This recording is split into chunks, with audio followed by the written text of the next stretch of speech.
My name is Kelly Mullane, and I am the Veterans Workstream Lead for the Diversity Project. I'm chuffed to bits today to be joined by Tom Fox from Thoughtify, which provides mental health training and mental health first aid. Tom's a veteran with me as well, and he's an ambassador for SAFA, and he's going to be speaking with me today about remembrance. So Tom, thank you ever so much for agreeing to speak to me today.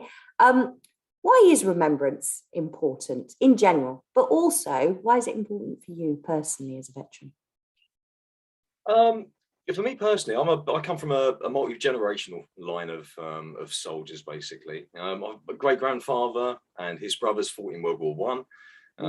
My grandfather fought in World War Two. In fact, he was anti-aircraft gunner on Clapham Common in London, trying to shoot down bombers that were trying to bomb his street, So, and then, of course, you've got myself. I've served in the British Army, same as you.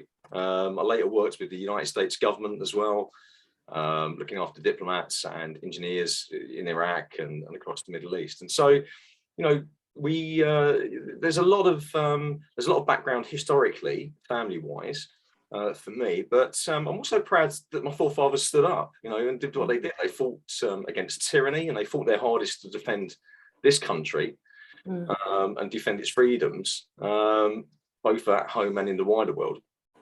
And I just think, do you think why it's important? Could you just imagine what it would be like, now in the city of London, for instance, and if Hitler had actually invaded Britain in 1940? And I mean, we owe them a huge debt, not just to the memory of those that died, but also, we need to remember that we need to remember history, that period of world history, and how close we came to being perhaps a slave nation of Nazism.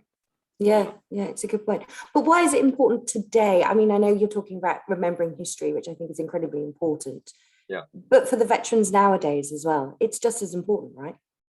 Yeah, of course. The whole, the Cenotaph and Remembrance Day, that all started obviously after World War One, and that's been a continuation of. So we're 100 years of that now. But yeah, it's still as relevant today as it ever was. And some of that's down to the fact that soldiers are still serving. We still have a professional standing army. We serve all around the world in all sorts of operations. And it's not just the world wars.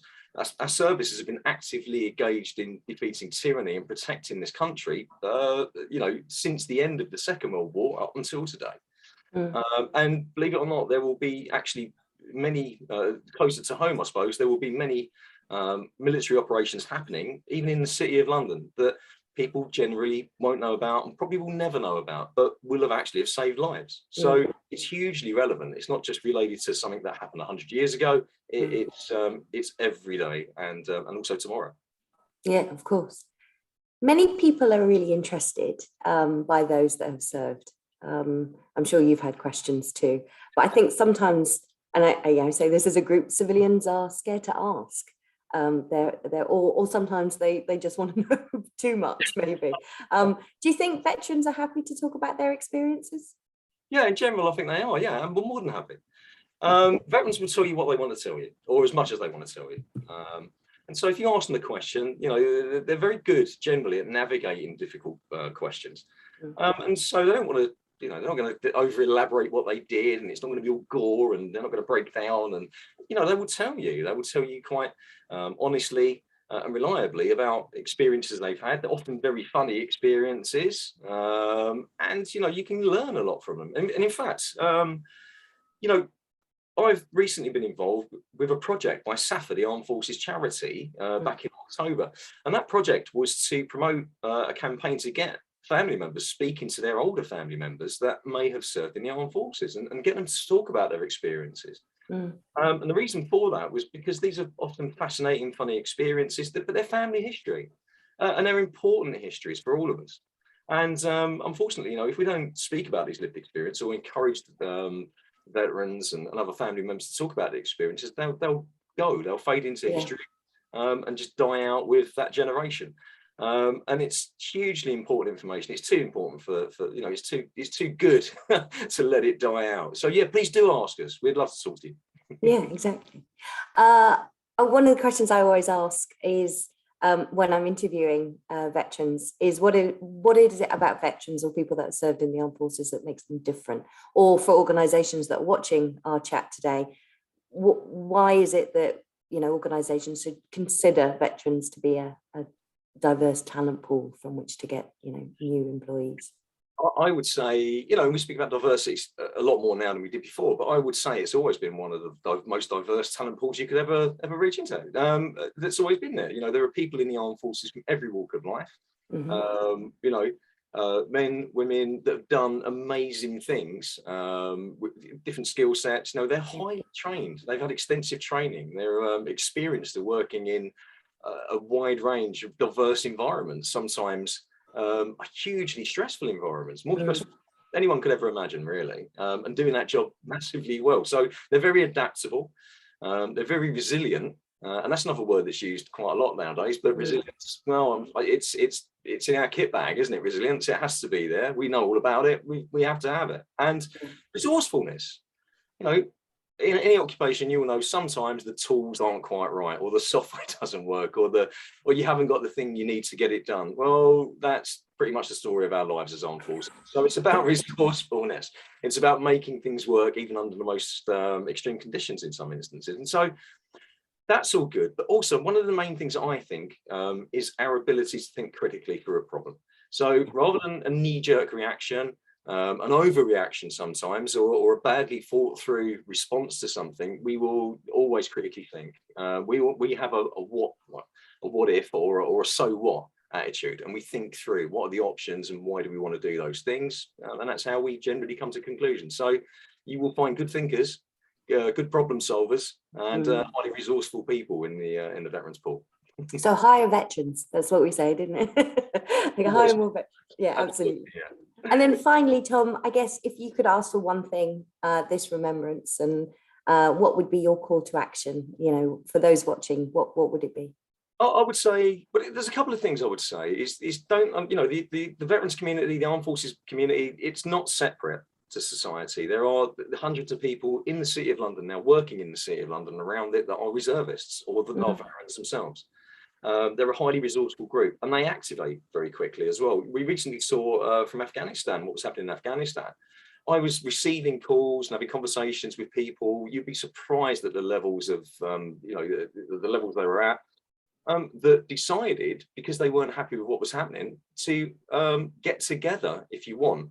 And I saw, what I saw was a hugely resourceful a bunch of people coming together to arrange passage for people, to raise money, to collect clothing, to arrange escape routes. It was like a whole separate international aid organisation being created overnight, coming together, being formed, mobilising. And I would say that the effects and the actions of what I saw just over that couple of week period was far in excess of anything I've ever seen from any charity organisation, any international aid organisation, or unfortunately at the time, one of the governments. So think about who these people are and what they can offer and who they are and their bond. And also, the other thing I think, when we're talking about perhaps the city and the financial sector, I mean, I was lucky enough to be one of the people that was on one of the first poppy collections in London, City London Poppy Appeal, when we went afterwards and all the rest of it. And I would say, when you walk into a building next this month, if it's one of the older buildings, have a look around. There'll be a plaque probably on a wall, on a Victorian or an Edwardian building, and it will have a list of names of city workers, of people who've worked in that bank or that building, that insurance company, whatever it is, that gave their lives in World War I or World War II. They were us. They were workers the same as us, and they gave the ultimate sacrifice. And also think, you know, Lloyd's every year. Lloyd's still celebrating every year with a ceremony and a donging of the bell. You know what I mean? It's not something that's in the past. This is current. Yeah. Embrace it. Don't feel as if you're separate to it. You're not. You know, embrace it and celebrate it the same as we do. It's about remembering people.